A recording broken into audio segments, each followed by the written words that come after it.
Welcome to The Explainer. Today, we're unpacking the story of a deity who's basically the CEO of one of the biggest, most essential operations in the entire universe, the administration of life, death, and everything that comes after. So, when you think about who's in charge of the underworld, your mind probably jumps to the 10 Yama Kings, right? Well, that's a good guess, but they're more like middle management. The real power, the chairman of the board, sits much, much higher up. All right, let's pull back the curtain and meet the big boss. His name is Dong Dadi, the great emperor of the Eastern Peak. He's the one with the ultimate authority, the one who gets the final say on, life, death, and the whole shebang. To really get a handle on the scale of his power, it kind of helps to think of the cosmos like a giant government. You've got the Jade Emperor, and he's basically the head of the central government up in heaven. But Dong Dadi? Well, he's the supreme leader of his own huge, incredibly vital domain. Think of it as the special administrative region of the netherworld. He's managing the souls of every mortal being. It's a massive jurisdiction with its own complete and complex hierarchy. So how exactly did he land this top job? His story is one of the most epic career climbs you'll ever hear about in the celestial world. And this wasn't some quick overnight appointment. We're talking about a divine promotion that took millennia to happen. And you can see his whole career path laid out right here. He starts off as this revered but kind of vague nature spirit. Then, bam, he gets his first official job title. After that, he gets a huge promotion from an entire religion. And finally, to top it all off, he gets the official seal of approval from actual earthly emperors. What a journey. It all really began with Mount Tai. See, in ancient China, the east was the direction of birth and new beginnings. It's where the sun rises every day.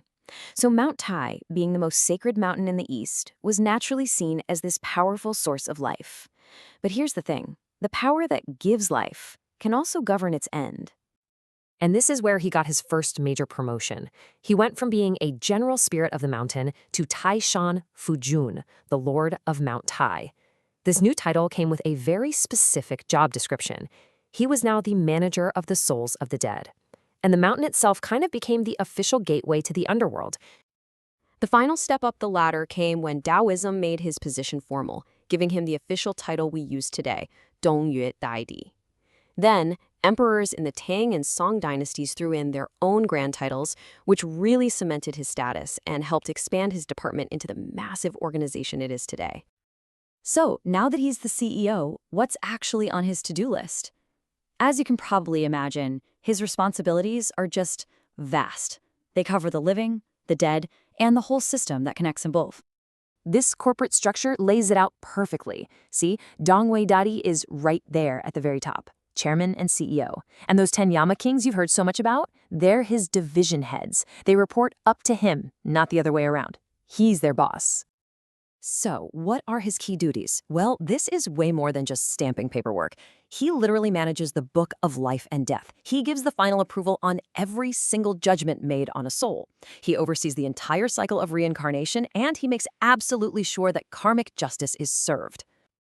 And get this, his influence isn't just limited to the dead. His authority actually spans 3 realms. He's judging the actions of the living on Earth, managing all the souls in the underworld, and his whole operation is crucial to the cosmic order that's recognized by heaven.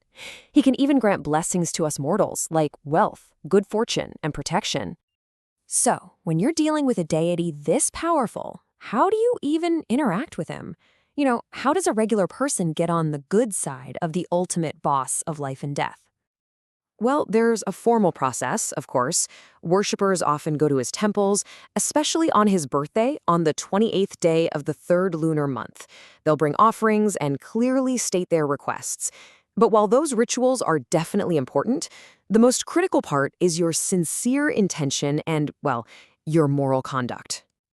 And this quote just hits the nail on the head. You can bring all the offerings in the world, but at the end of the day, it's your actions in life that truly matter. Living a virtuous life is the absolute best way to earn his favor. That's the performance review he's actually looking at. Dongye Daji's influence isn't just some abstract concept. You can see it in real-world cultural practices and classic stories. So let's look at a couple of examples that show his authority in action. Okay, this is where his power becomes really tangible and pretty cool. You might have seen these small stone tablets on old buildings or streets.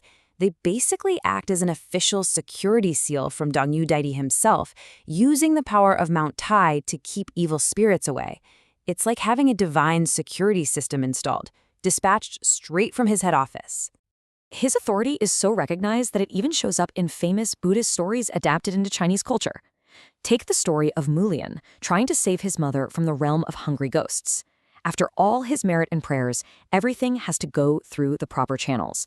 And in this framework, the one who can grant the final, special approval to release a soul, well, that's the big boss himself, Dongyue Dadi. And that brings us to our final thought. Dongyu Dadi is way more than just a ruler of the afterlife. He's the ultimate embodiment of cosmic justice and order.